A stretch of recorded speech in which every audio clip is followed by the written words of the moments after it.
Auzubillahiminash-shaytanir-rajim. Bismillahir-rahmanir-rahim.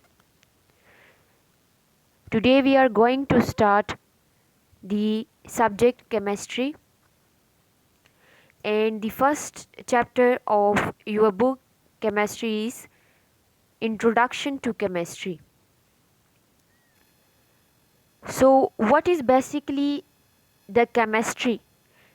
We will study it after discussing the Muslim period, and first of all I will do some introduction about the chemistry. Modern world in which we live is the world of chemicals. We all depend upon different chemicals which are necessary for our survival.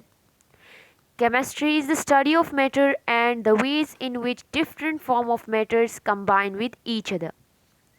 Chemistry has a wide application and serving humanity and nature. So chemistry provide a lot of facilities in our lives.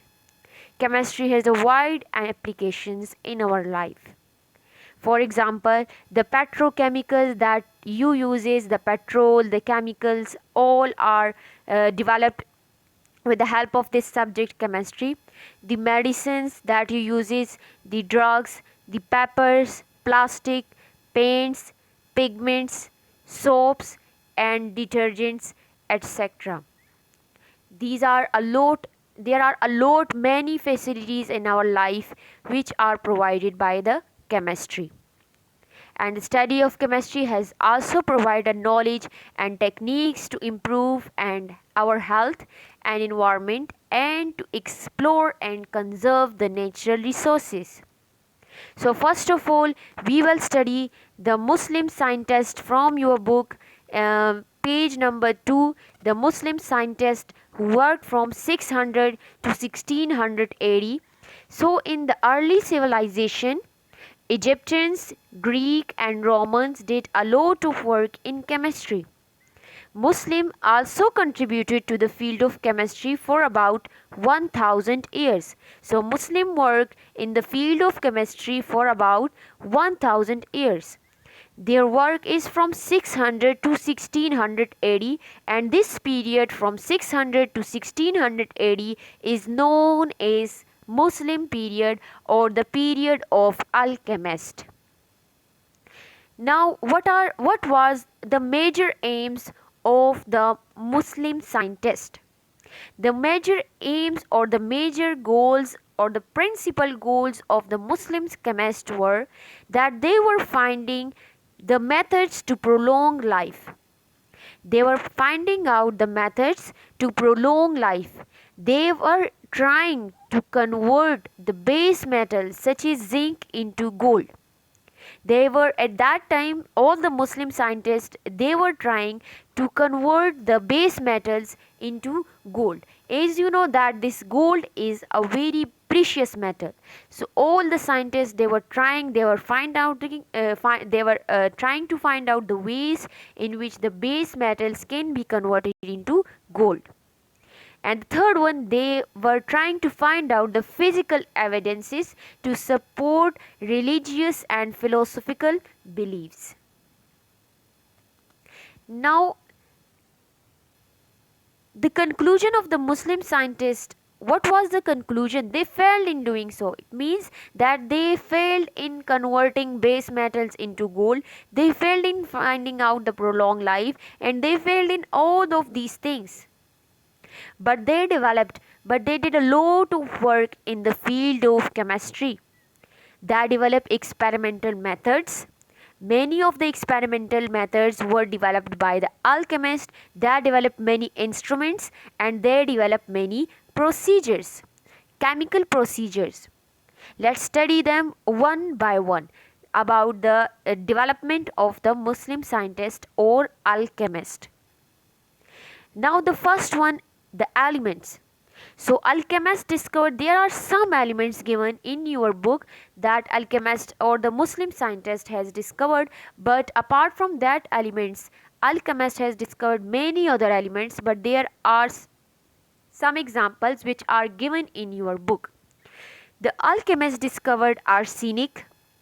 As is the symbol for arsenic.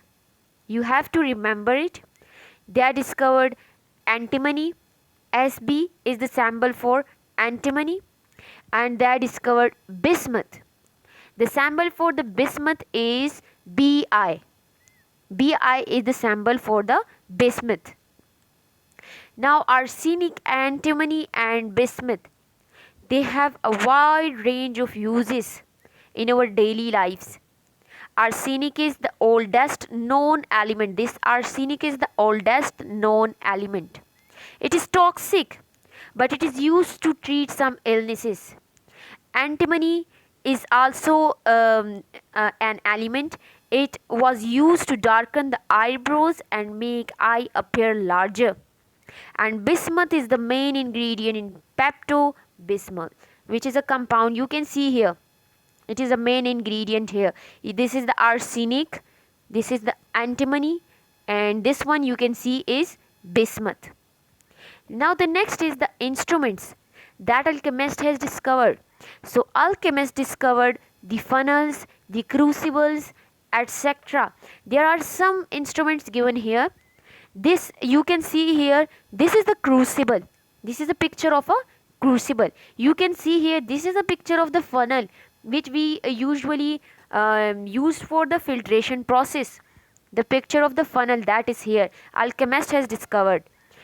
And the chemical processes that alchemist has discovered. So alchemist discovered filtration, sublimation and distillation. You can see here, this is the process of sublimation.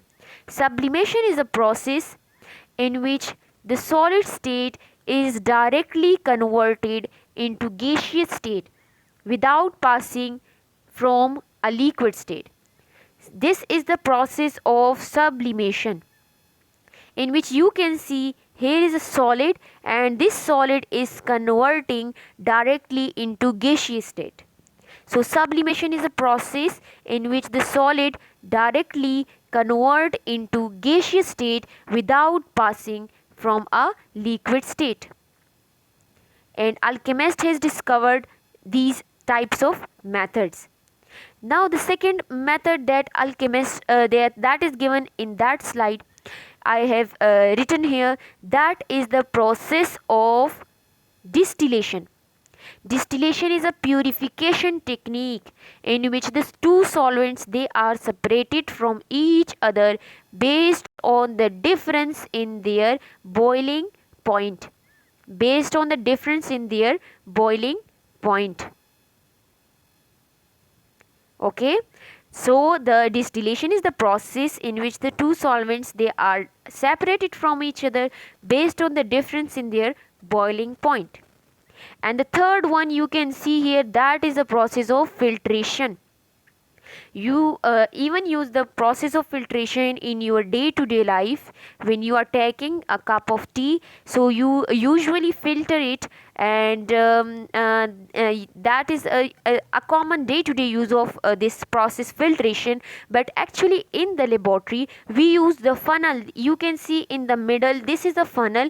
We use this funnel for filtration, as I have told you in this slide. That is a funnel you can see here, discovered by the Muslim chemist, and you can see in the filtration this funnel is used. Actually in the filtration process, the funnel is taken and the filter paper is put into the funnel, and usually we filter a solvent. For example, if there is sand in water, we can remove this sand from the water with the help of that process, filtration. So alchemist has discovered the process of sublimation, that you can see here, the process of distillation and the process of filtration, etc. All of these three are what? All of these three are purification techniques. Now you can now look at this slide. Alchemist achievements were known as alchemy, which later on changes to the word chemistry. First of all, their name was alchemy. Al is written with all of the Muslim scientists, alchemist. Later on, this word changes into the word chemistry, and I will tell you the definition of chemistry in that slide, but in the next lecture, inshallah, I will discuss that definition with you. What is basically the chemistry? It is the branch of science which deals with the study of structure. Structure composition, that what is it composed of, properties, what are the properties of matter, changes occurring in the matter when it is changed from a liquid state into a solid state, or from the solid into a liquid or a gaseous state, and the laws and principle which govern these changes. I think it is enough for today. In the next lecture I will discuss that definition with you. Thank you.